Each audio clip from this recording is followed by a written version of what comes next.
মীন ৰাশিৰ জাতক জাতিকাসকল আপোনাৰ ৰাশিটো একেবাৰে লাষ্টত আহে নহয়নে বাৰু? গতিকে হয়তো আপোনালোকে ৱেইট কৰি আছে 2025 চনটো আপোনালোকৰ কাৰণে কি ধৰণৰ হ'ব জানিবৰ কাৰণে। মই বিলম্ব নকৰোঁ, আহক আপোনালোকে শুনক।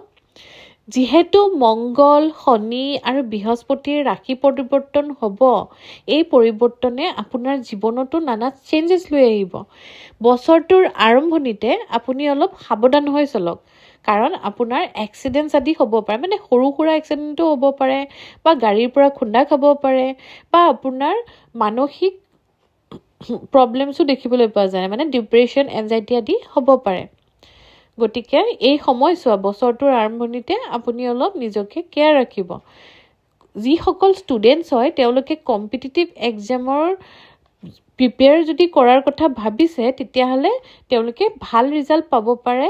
বিশেষকৈ আগষ্টৰ পৰা ছেপ্টেম্বৰৰ সময়ছোৱাত প্ৰকোপত বহুত কষ্ট কৰিবলগীয়া হৈছিলে, তথাপি মে'ৰ পাছত আপোনাৰ ফাইনেন্সিয়েল কণ্ডিশ্যন ভাল হোৱা দেখিবলৈ পোৱা যায়, বা নতুন নতুন অপৰচুনিটিজ আপোনালোকৰ হাতত আহি পৰিব। অক্টোবৰ মাহত ৱৰ্কৰ অভাৰবাৰ্ডেন হ'ব পাৰে, বা ট্ৰেভেল ৰিলেটেড ইছ্যু আহিব পাৰে, মানে আপুনি হয়তো ফুৰিবৰ ইচ্ছা থাকিব, আপুনি ফুৰিব নাপাব পাৰে। চাকৰিৰ ক্ষেত্ৰতেই হওক বা কেৰিয়াৰৰ ক্ষেত্ৰতেই হওক, এই বছৰ আপোনাৰ নতুন ইনক্ৰিমেণ্ট হ'ব, প্ৰমোশ্যন আদি হোৱাৰো চান্সেছ দেখিবলৈ পোৱা যায়। বিজনেছ কৰাসকলৰ কাৰণে এই বছৰ গল্ডেন পিৰিয়ড বুলি ক'ব পাৰি, কাৰণ আপোনাৰ দেৱগুৰু বৃহস্পতিয়ে নতুন নতুন অপৰচুনিটিজ প্ৰদান কৰিব, আৰু তাৰ ফলত আপুনি বিজনেছত বহুতখিনি ছাকচেছ লাভ কৰিব পাৰে। দেৱগুৰু বৃহস্পতিয়ে এইবাৰ আপোনাৰ ভাগ্যস্থানত চকু দিব, সেয়েহে আপোনাৰ ভাগ্যোদয় হোৱা দেখিবলৈ পোৱা যায়। মে' মাহত যিকোনো ফাইনেন্সিয়েল ডিচিজন কিন্তু আপুনি ভাবি চিন্তি ল'ব, নহ'লে আপোনাৰ লোকচান হ'ব পাৰে।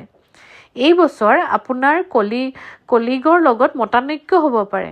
আপুনি বহুত ঠুকৰ খাব এই বছৰ, মানে আপোনাৰ জীৱনে আপোনাক ইমান শিকাব যে আপুনি তাৰ ফলত হাৰ্ড ৱৰ্কাৰৰ পৰা স্মাৰ্ট ৱৰ্কাৰ হৈ পৰিব।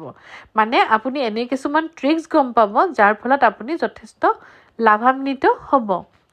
জানুৱাৰী মাহৰ এয়া আছিল ধনু, মকৰ আৰু মীন ৰাশিৰ 2025 চনত কি ধৰণৰ ফলাফল লাভ কৰিব সেই বিষয়ে এটা বিতং তথ্য।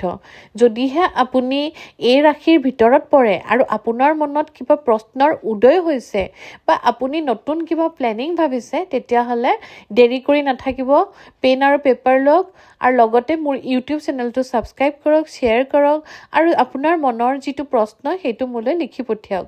মই যৎপৰোনাস্তি চেষ্টা কৰিম আপোনাৰ প্ৰশ্নৰ উত্তৰ দিবলৈ। চ' আজিলৈ আহিছোঁ, মোৰ চেনেলটো চাই থাকক, সুখী থাকক। জয় হিন্দ।